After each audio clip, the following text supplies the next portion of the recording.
So Juan Carlos and Mike, let's start off with the first question for the two of you. How are you preparing for and adapting to the upcoming changes in the minimum wage that I just spoke about, especially with this rise in the $20 per hour here in California facing operators? So I'll throw it out to both of you. Well, we started preparing for this last year when we heard about it. And we basically had to roll up our sleeves and look and dissect every segment of our operations internally and figure out the inefficiencies where we're at and where we could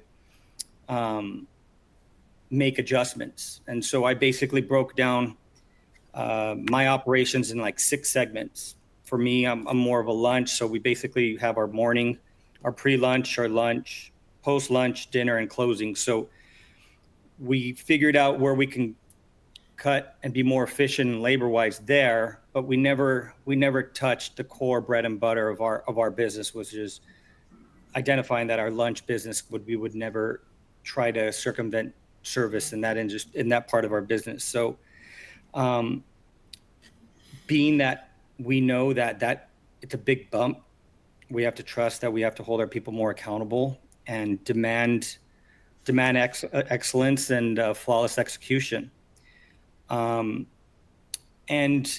also make a conscious effort to have a bigger separation between management and entry-level team members, everybody being below 30 hours. So if they were to get a promotion to a shift leader or assistant manager, then besides going from 30 hours or getting closer to 40, they get all the other benefits as far as all the hours and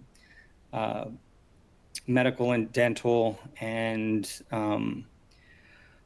it's just incentivizing to move up in the company, or you're just going to be able to just get lower amount of hours. And obviously we've done other parts as far as analyzing our menu and figuring out where we need to increase pricing. But at the end of the day, it's just going to come to the consumer. Yep. How about you, Mike? Yeah.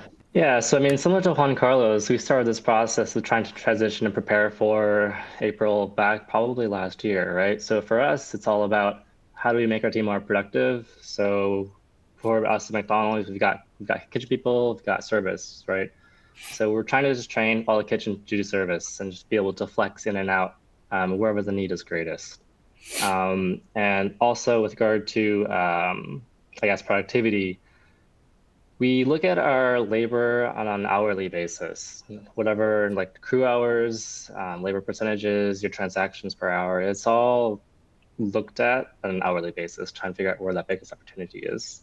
We are breakfast, lunch, and dinner, so there's opportunity all over the place. It's just a matter of trying to figure out which particular hour is the greatest opportunity at each particular restaurant, since everyone's individual and unique.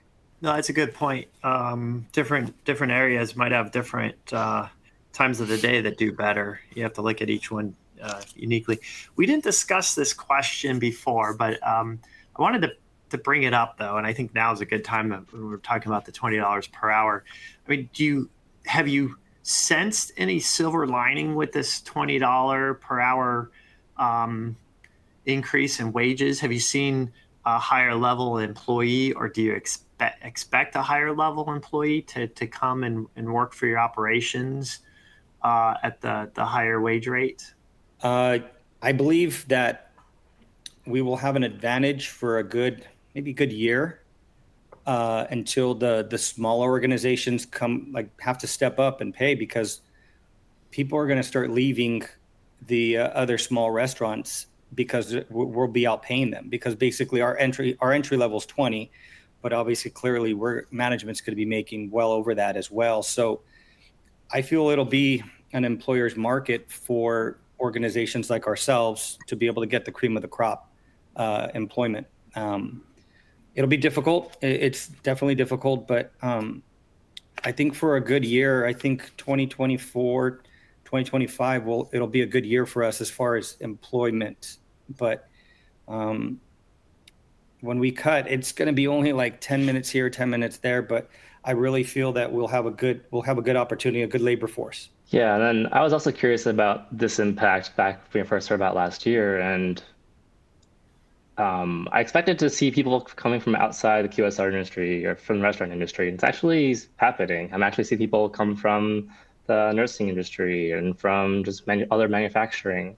I'm already getting these applications. So I'm expecting once April comes, we'll be seeing a lot more from outside the industry. Oh, that's good. Yeah, and from my perspective, I've got clients in a lot of clients in the restaurant industry, obviously, but I've got some manufacturing clients that have expressed some concern about this. They're keeping an eye on it too. You know, they're afraid a lot of their employees might go to the quick service industry to for the higher pay. So we'll see how that plays out, or if this is going to be a big push for everybody in California to go to $20 per hour. We'll see how that plays out.